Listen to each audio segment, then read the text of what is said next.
नमस्कार मित्र। आयुर्वेद की अवेयरनेस की आज की श्रृंखला में हम बात कर रहे समर के महाराजा, फ्रूट के महाराजा आम की। जैसे हमने समर पे काफ़ी टॉपिक्स किए हैं, लेकिन ऐसा लगता है कि कितनी चीज़ें बाकी हैं। एक के बाद एक हम आपके पास वो भी रजूआत करेंगे और उनके बेनिफिट्स भी बताएंगे। लेकिन अभी जैसे समर पिक पे है और आम का आना भी पिक पे है। आम अभी चालू हो गए हैं और आम ऐसा फ्रूट है जिसको महाराजा बोलते हैं, राजा बोलते हैं। फलों का राजा वो आम है। तो आज देखते हैं कि आम क्या हम कैसे कैसे इस्तेमाल कर सकते हैं। आयुर्वेद के हिसाब से देखा जाए तो हर एक वृक्ष कल्प वृक्ष है, उसमें आम का भी समाविष्ट कर देता है। आम का पेड़ है, उसकी जितनी भी चीज़ें हैं वो सब हमें काम लगती हैं। जैसे हमें यूज़ कर सकते हैं, हमें उपयोगी है। जैसे सबसे पहले तो देखा जाए तो आम के पत्ते, आम की बार्क जो रहती है, आम के पेड़ की जो छाल है वो भी काम में आती है और आम के पत्ते भी काम आते हैं। आम के पत्ते कैसे काम आते हैं? तो आम के कोमल कोमल पत्ते जैसे कॉपर कलर के रहते हैं, बहुत नाजुक पत्ते आप ले लीजिए तो आप इनका भी इस्तेमाल कर सकते हैं। आम के पत्ते की चाय बन सकती है और आम का पत्ता जो है वो किस हिसाब से आप उपयोग में ले सकते हैं उनके बारे में बात करेंगे। सबसे पहले तो जो कॉपर कलर के कोमल पत्ते 7-8 ले लीजिए और आप उनको थोड़ा सा नमक डाल के चबा सकते हैं, अगर आपको वो टेस्ट थोड़ा ज़्यादा ना लगे तो। बच्चे काफ़ी बचपन में काफ़ी बच्चे ऐसे होते हैं गाँव में कि जो आम के वट के वृक्ष के कोमल पत्ते लेके अंदर नमक डाल के थोड़ी सी मिर्ची पाउडर डाल के चबाते थे, तो वो उनके लिए हेल्थ बेनिफिट देता था। अभी हमारे ज़माने में तो आम का वृक्ष देखना दूर से भी मुश्किल हो गया है। शहर में, मेट्रो में तो हमें कोई जगह पे आम का वृक्ष देखने को भी नहीं मिलता है। लेकिन जिसको भी मौका मिले उनको ये आम के पत्ते लेके उनका उपयोग करना चाहिए। जैसे आम के पत्ते की चाय किस में काम आती है? तो सबसे पहले जिसको डाइजेस्टिव प्रॉब्लम है, जिसको ज़्यादा दस्त होते हैं या पैचेस गिरते हैं या खून गिरता है, तो उसमें बहुत काम आते हैं। आम को, आम के पत्ते को और कच्चे आम को, आम की बार्क को आयुर्वेद में ग्राही बोला जाता है। मतलब वो ग्रहण करके रखता है। वो क्या ग्रहण करके रखता है? उस स्टूल को बाइंडिंग कर देता है। तो जैसे दस्त होते हैं तो उसके कारण जो डिहाइड्रेशन होता है वो भी अटक जाता है, और जैसे अल्सरेटिव कोलाइटिस है या डिसेंट्री वगैरह है, उसमें तो इंटेस्टाइन में जो छिद्र हो जाते हैं या कुछ बता, या ऐसा समझिए कि उन पे लेसरेशन हो जाता है, वुंड हो जाता है, तो उनको ये हील करता है। मतलब वो हीलिंग प्रॉपर्टी वाला है। इसी तरह से आम के कोमल पत्ते को लेके आप 1 या 2 उफान पानी में आने दीजिए और उनसे आप गार्गल कर सकते हैं। जिसको दांत के रिलेटेड प्रॉब्लम से, या समझ लीजिए कि गम स्वॉलन है, जिंजिवाइटिस है, टेस्ट पूरा मुंह का जिंजिवाइटिस के कारण ख़राब हो जाता है, या मुंह में कैविटीज़ बहुत हो गए और उसमें सड़न होती है, तो सड़न को भी रोकने के लिए आम के पत्ते के गरारा करना बहुत फ़ायदेमंद है। उससे क्या होता है कि अंदर जो टेनिन का तत्व है वो पूरा मुख की कैविटी को साफ कर देता है। तो जो एक बैड अडर आती है, मुंह खोलते और ख़राब बास आती है, फिर उसमें से पीट जाता है, फिर उसमें से स्वॉलन गम से, वो सबको वो अपनी धीरे धीरे नॉर्मल कंडीशन में लाता है। तो आम का तो ये फ़ायदा है। आम के पत्ते का एक और फ़ायदा ये भी है कि आप उसकी चाय पी सकते हैं, जिसके कारण आपको जो चाय की आदत होती है वो धीरे धीरे आप कम कर सकते हैं। चाय के टॉपिक पे भी हम बात करेंगे कि किस किस चीज़ की चाय, हमारी जो चाय की व्यसन होती है उसको हम कम कर सकते हैं। इसके बाद आता है कच्ची कैरी। जैसे ये कच्ची कैरी देशी है, कैरी की इतनी वैरायटीज़ मिलती है, हर एक कैरी के गुण काफ़ी अलग होते हैं, फिर भी बेसिक जो देखा जाए वो एक सरीखा होता है। तो जैसे ये कच्ची कैरी है, तो कच्ची कैरी ये देशी कैरी है, ये भी छोटी सी देशी कैरी है, तो इसके भी फ़ायदे हैं। इसका आप कचुम्बर बना के ले सकते हैं, या फिर आप सोचिए आप अपनी सब्जी बना के ले सकते हैं। और इनमें भी वो टैनिन वाला तो गुण है, लेकिन ये लोडेड विथ विटामिन सी है। तो विटामिन सी है वो हमें हमारी जो इम्यून सिस्टम है उसको बूस्टअप करता है। तो जैसे हम मानते हैं कि भाई ऑरेंज में विटामिन सी है या संतरे मौसम्बी नारंगी में मिलता है, ज़्यादा से ज़्यादा हम ये भी मानते हैं कि आंवले में है, लेकिन ये भी विटामिन सी प्रचुर मात्रा में इसमें मिलता है और आपको इसका भी सेवन करना चाहिए।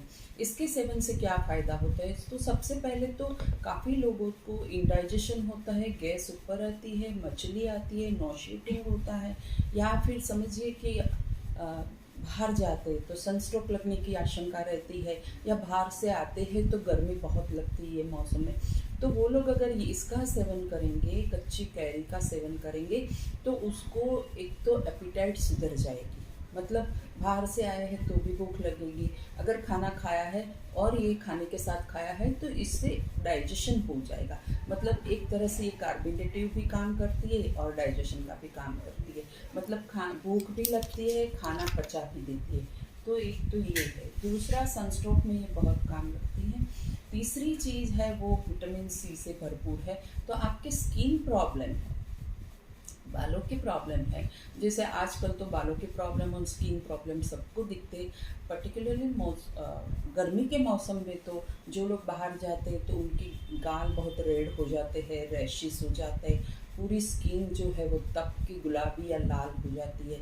तो इसी टाइम पे अगर ये आम का सेवन करने में आए, कच्चे आम का, तो वो बहुत फ़ायदेमंद रहता है और धीरे धीरे वो जो हमारा रैशेस वगैरह है वो धीरे धीरे दूर होता है। मतलब इसका सेवन भी आपको कंटिन्यू करना है।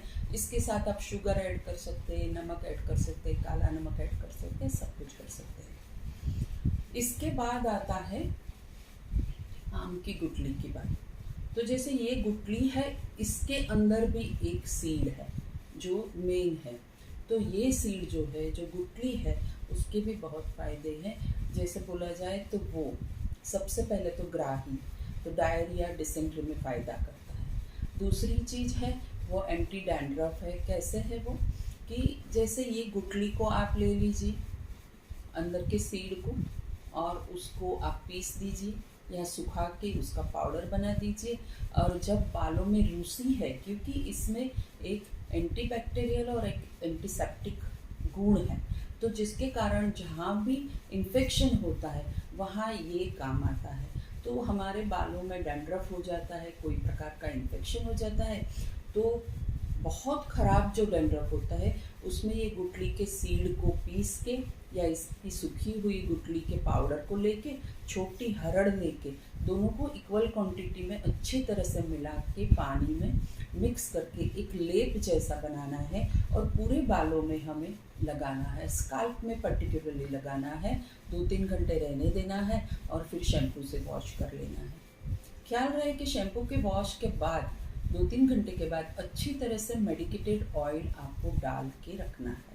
और दूसरे दिन या तीसरे दिन जब आप बाल धोएंगे तब देखेंगे कि वो रूसी भी नहीं है, वो इन्फेक्शन भी नहीं है, वो ईचिंग भी नहीं है, और बाल बहुत स्मूथ और शाइनिंग वाले हैं।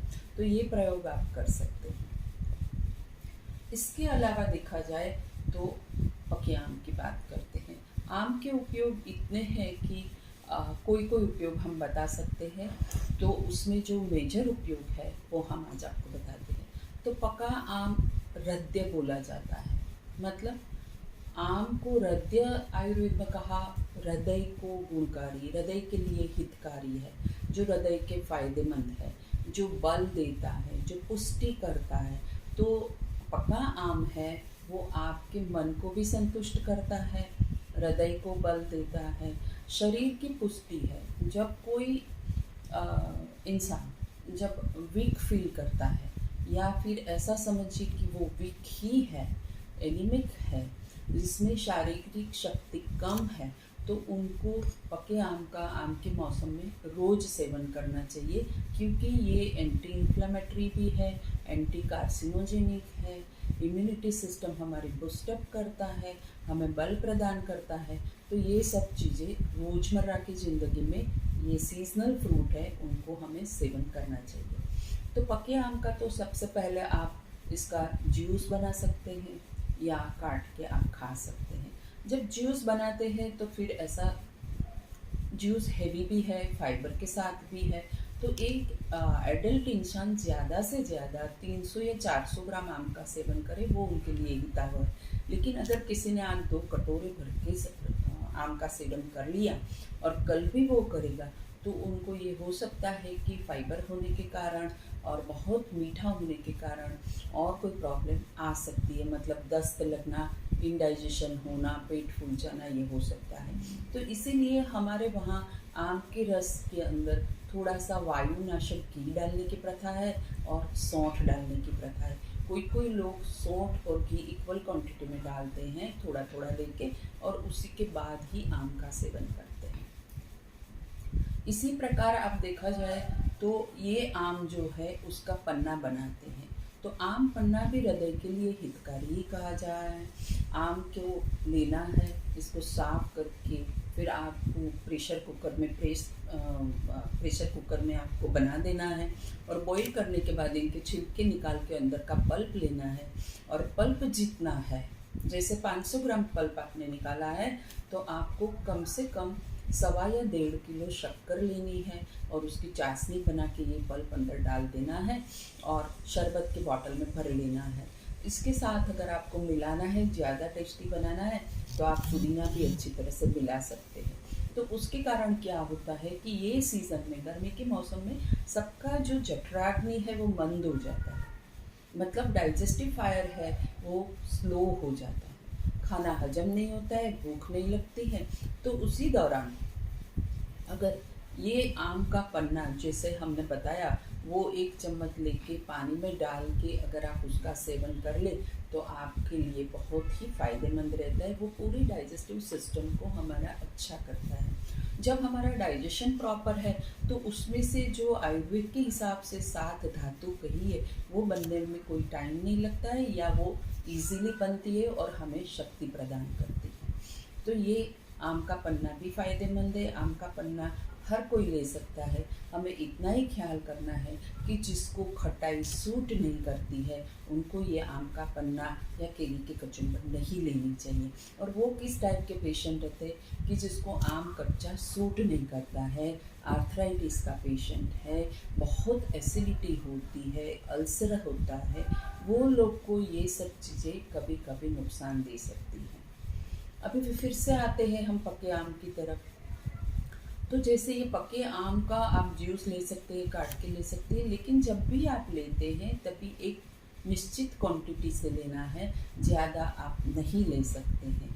फिर भी आयुर्वेद में एक बहुत अच्छा उपाय दिया है कि जो पेशेंट को वीकनेस बहुत फील होती है, जो खुद बहुत लो फील करता है, जिसके शरीर में मांस नाम का चीज़ जो है, मांस है, धातु है, वो कम है, उनको थकान बहुत लगती है, तो उनके लिए एक वर्धमान कैरी का प्रयोग ऐसा बोला जाता है। वर्धमान मीन्स बहुत बड़ा हुआ, और कैरी मीन्स आम। तो आम का कैसे सेवन किया जाए? इसको केरी वटी भी बोलते हैं, मतलब आप केरी को दिन ब दिन बढ़ाते जाते हैं, आम को बढ़ाते जाते हैं, सेवन करते, और सिर्फ आम का सेवन करते हैं, या कुछ लिमिटेड चीज़ का सेवन आम के साथ करके आप फ़ायदा ले सकते हैं। तो केरी वटी में या वर्धमान केरी के प्रयोग में आपको क्या करना है कि अच्छे से, इससे भी थोड़े से बड़े साइज़ में आपको आम लेना है। अच्छे पके हुए मीठे आम ही होने चाहिए, उसमें खटाई नहीं चाहिए, और 1-2 दिन पहले आपका पेट साफ रहना चाहिए। उसके बाद अगर आपको ये आम का सेवन करना है सिस्टमेटिकली, तो आपको ये आम सुबह 8, 9, 10 बजे के आसपास 2 आम का सेवन करना है। आप चाहे जूस ले सकते हैं, आप चाहे काट के खा सकते हैं। याद रहे कि आम के साथ दूध बिल्कुल ही आयुर्वेद में विरुद्ध बोला गया है, और विरुद्ध आहार है वो काफ़ी प्रॉब्लम्स आपके शरीर में क्रिएट कर सकता है। तो आपको लेना है 2 आम का जूस, सुबह ले लिया, इसके बाद 1 घंटे के बाद थोड़ा सा वार्म वाटर आपको सीप करना है।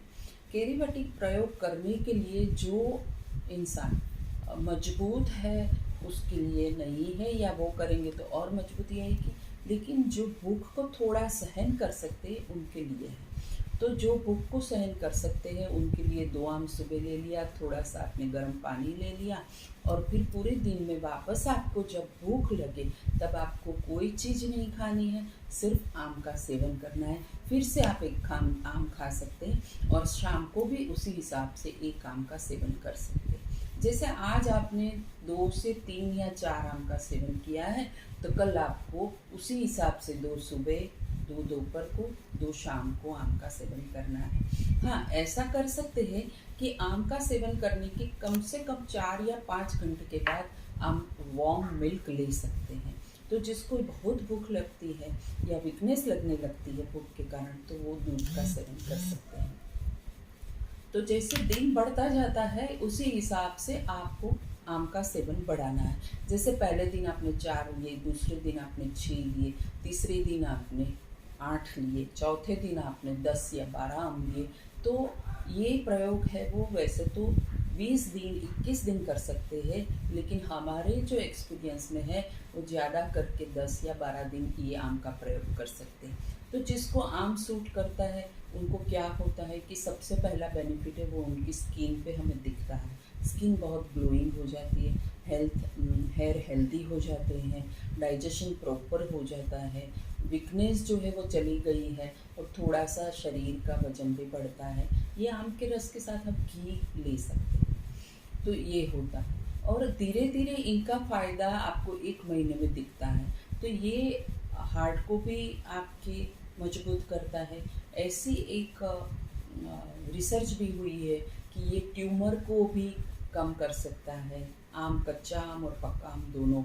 और एंटी कैंसरस प्रॉपर्टी भी इसमें है, मतलब कैंसर जैसे रोग के लिए भी आम खाना बहुत ही ज़रूरी है। ये आम खाते हैं तो हमें कैंसर नहीं होने की संभावना भी हो सकती है, क्योंकि हम प्रिकॉशन ले रहे हैं। आयुर्वेद प्रिकॉशन में हमेशा मानता है, तो उस न्याय से हमें आम का सेवन जरूर करना चाहिए। इसके उपरांत आपको केरी बट्टी में ये ख्याल करना है कि आप बहुत बाहर का मसाले वाला चीज़, पनीर, डेयरी प्रोडक्ट्स या बेकरी प्रोडक्ट से दूर रहे। तो जब तक ये केरी का सेवन चलता है उसी टाइम आपको ये कोई चीज़ नहीं लेनी है। ज़्यादा से ज़्यादा अगर किसी को भूख लगती है तो बॉइल्ड मूंग का पानी ले सकते हैं या थोड़ा सा बॉइल्ड मूंग ले सकते हैं। तो ऐसे 10 दिन आप करेंगे तो पूरे आपकी सेहत में फ़र्क आ जाएगा। सेकंड थिंग ये है कि जिसको आम का रिएक्शन आता है, पके हुए आम का भी किसी किसी को थोड़ा सा ऐसा रिएक्शन आता है कि रनी नोज़ हो जाता है, नाक में या गले में अगर आपको खांसी आने लगती है, इरिटेशन होता है, तो उस टाइम आपको आम का सेवन बंद कर देना है और अच्छी तरह से आम के पत्ते का गार्गलिंग करना है, जिससे वो हीलिंग पूरी का पूरा कर देगा। तो फ्रेंड्स, ये थी आम की कुछ ऐसी बातें कि जो आपको काम आ सके। मैं आशा रखती हूँ कि ये सुनने के बाद आप उनका फ़ायदा लेंगे और एक वृक्ष जरूर लगाएंगे।